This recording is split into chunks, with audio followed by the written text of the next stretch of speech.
大家好，本期视频我们来讲一下汽车的发电机皮带，因为有很多车主朋友不知道什么时候应该换，还有就是总出现异响是哪里的原因，要怎么解决。今天下午呢，店里就修了一辆起亚，车主来的时候，他的皮带就是已经吱吱响了。我先带朋友们看看是怎样给他维修的，顺便告诉大家应该怎样去检查和解决异响。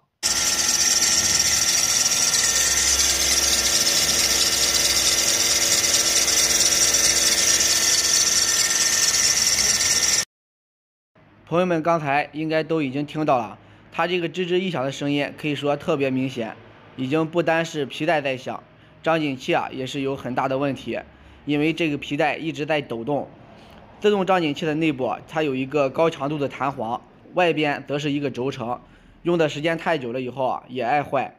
发电机皮带其实也非常的重要，虽然它的名字是叫做发电机皮带，但是它一般除了发电机，还同时联动着发动机上的其他部件，像这个空调压缩机、水泵，还有方向助力泵等等。它一旦出现老化以后我们的车就会面临很多问题。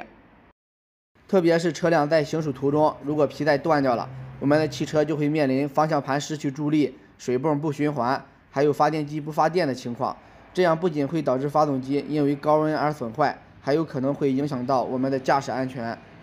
像这辆车它是自动张紧，然后是一条皮带，我们拆的时候也最简单，直接用扳手逆向摆动一下张紧轮的螺丝，然后皮带就可以拆下来。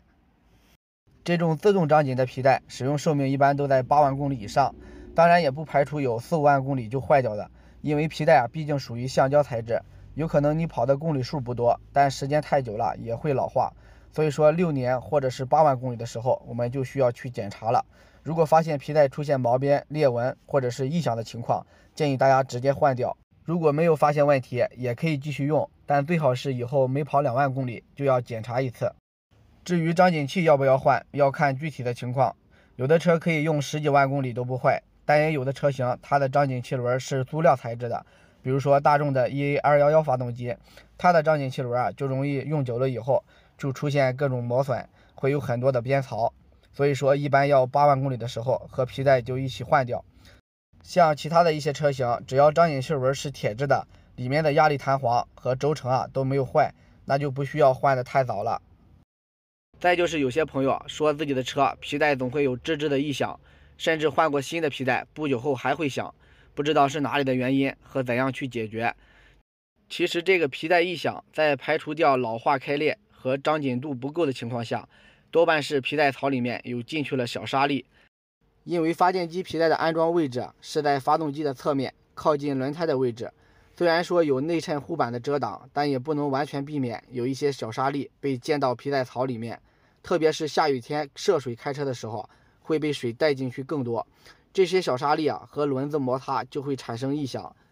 最好的解决方法就是拆下来清理，但是特别麻烦，像咱们动手能力比较差的车主朋友就不要去尝试了。我们可以用少量的皮带蜡去涂抹一下，也能解决。但如果没有皮带蜡，用蜡烛代替也可以，但是时效性比较短，最多呢就能扛半个月左右。而且千万不要在着车的时候操作，因为是比较危险的，毕竟安全永远是第一位。好的，本期视频就给朋友们分享这些内容，如果对你有帮助，请记得点赞关注支持一下。有修车养车方面的问题，也欢迎在评论区留言，我看到后都会尽快的给朋友们回复。好，感谢支持，我们下期再见。